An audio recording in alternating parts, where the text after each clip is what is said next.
कृष्ण आणि सुदामा खऱ्या मैत्रीचे बंधन। सुदामा हा श्रीकृष्णाचा बालपणीचा मित्र होता। असे मानले जाते की सुदामाने कृष्णाला भेटण्यासाठी आणि त्यांच्या कर्मांमध्ये सहभागी होण्यासाठी पृथ्वीवर जन्म घेतला होता। तो भगवान विष्णूचा खरा भक्त असल्याचेही मानले जाते। सुदामा आणि कृष्णाची कथा प्रेम आणि मैत्रीबद्दल आहे, ज्यात एक धडा आहे। सुदामाचा जन्म एका कमी उत्पन्न असलेल्या कुटुंबात झाला होता। दुसरीकडे कृष्ण राजेशाही पार्श्वभूमीतून होता, तथापि त्यांच्या दर्जातील फरक त्यांच्या खऱ्या मैत्रीत किंवा बंधनात अडथळा आणू शकला नाही। सुदामा आणि कृष्ण हे दोघे अविभाज्य होते।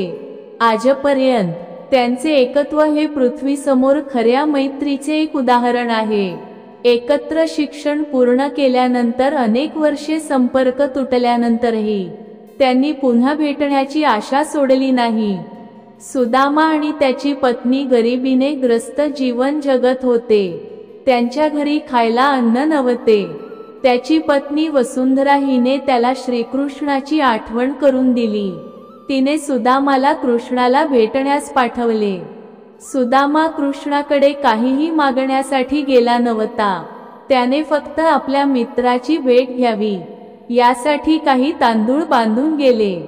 जेव्हा सुदामा द्वारकेला पोहोचला तेव्हा त्याचे कपडे फाटलेले होते।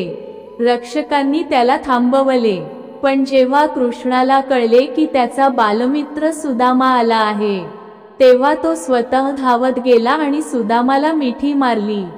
कृष्णाने सुदामाचे स्वागत केले, त्याचे पाय धुतले, त्याला राजेशाही कपडे घालायला लावले आणि त्याच्या प्रेमाने सन्मान केला। सुदामा भावुक झाला जेव्हा कृष्णाने त्याच्याकडून ती तांदळाची छोटी भेट घेतली, तेव्हा त्याला अत्यंत आनंद झाला। कृष्णाने ती भेट मोठ्या प्रेमाने स्वीकारली। सुदामा परत गेला तेव्हा त्याचे घर एक भव्य महाल बनले होते। त्याच्या जीवनात समृद्धी आली होती, पण त्याने कधीच काही मागितले नव्हते। ही कथा आपल्याला शिकवते की निस्वार्थ भक्ती आणि खरी मैत्री याला देव सुद्धा कधीच दुर्लक्ष करत नाही। कथा संपली। कृष्ण आणि सुदामा खऱ्या मैत्रीचे बंधन। सुदामा हा श्रीकृष्णाचा बालपणीचा मित्र होता। असे मानले जाते की सुदामाने कृष्णाला भेटण्यासाठी आणि त्यांच्या कर्मांमध्ये सहभागी होण्यासाठी पृथ्वीवर जन्म घेतला होता।